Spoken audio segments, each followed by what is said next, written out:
Bienvenue à tous sur B1 pour cette grande édition. Simple coïncidence ou pur hasard, après avoir célébré aux côtés de ses pairs le 15e anniversaire du mouvement des libérations du Congo, Fidel Babala, député national et membre du bureau politique du parti cher à Jean-Pierre Bemba Gombo, est aux arrêts au parquet général de la République. Une arrestation qui serait en rapport avec la Cour pénale internationale. Paul Madidi, vous êtes chargé de communication de la CPI en République démocratique du Congo.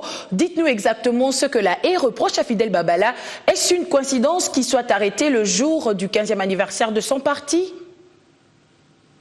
Monsieur Fidel Babala, d'ailleurs, n'est pas le seul arrêté dans le cadre d'une procédure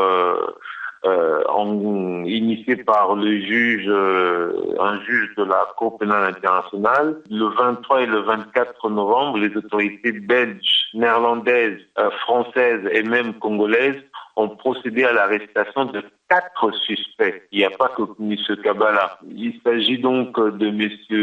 Jean-Pierre Bemba lui-même, son conseiller principal Aimé Kilolo, Jean-Jacques Mangenda, qui est aussi membre de l'équipe de la défense de M. Bemba, M. Fidel Babala, et puis un 4e, Narcisse Arido, qui lui était témoin cité à comparaître. Alors, qu'est-ce qu'il leur est reproché? Comme je l'ai dit, obstruction à la bonne administration de la justice au regard de l'article 70 de la Cour, du statut de la Cour. Il leur est reproché d'avoir constitué un réseau aux fins de produire des documents faux ou falsifiés, et même de corrompre certaines personnes afin qu'elles fassent de faux témoignages dans l'affaire concernant M. Bemba. Voilà donc pour les faits. M. Fidel Babala est déjà en cours de transfèrement vers la Cour pénale internationale. Donc il faut ici retenir qu'il s'agit non plus de l'affaire centrafricaine pour laquelle il devait répondre des crimes contre l'humanité, etc. Mais ici, il s'agit de nouvelles charges qui consistent plutôt à l'obstruction d'une bonne administration de justice devant la CPI. Et les autres, M. Kilolo, M.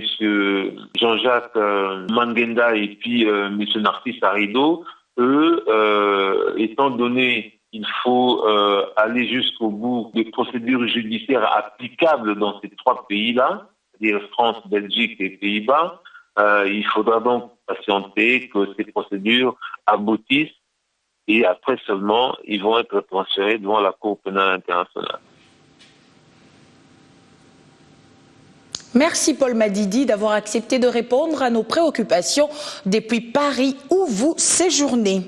Mais comment le gouvernement réagit-il face à cette arrestation de Babala? La réponse avec le porte-parole du gouvernement, Lambert Mende Omalanga, qui vient de nous rejoindre en ligne. Monsieur le ministre, quelle est la position du gouvernement?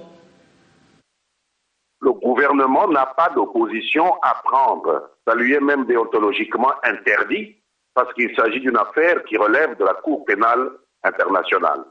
Le gouvernement s'est limité à fournir une assistance à l'exécution d'un mandat d'arrêt de la Cour pénale internationale, étant donné que la RDC est membre du statut de Rome. Ça s'arrête là.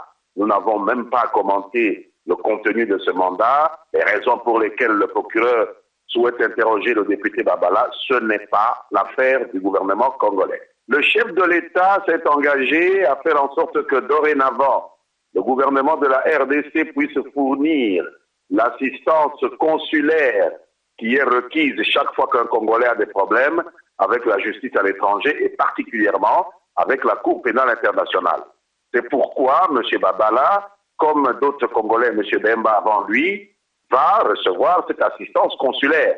Mais l'assistance consulaire ne veut pas dire s'opposer à exécuter un mandat de la Cour pénale internationale. Merci Lambert Mende Omalanga. Je rappelle que vous êtes porte-parole du gouvernement et sachez que toutes nos tentatives pour joindre le secrétaire général du MLC, Thomas Louaka Losenjola, n'ont pas abouti.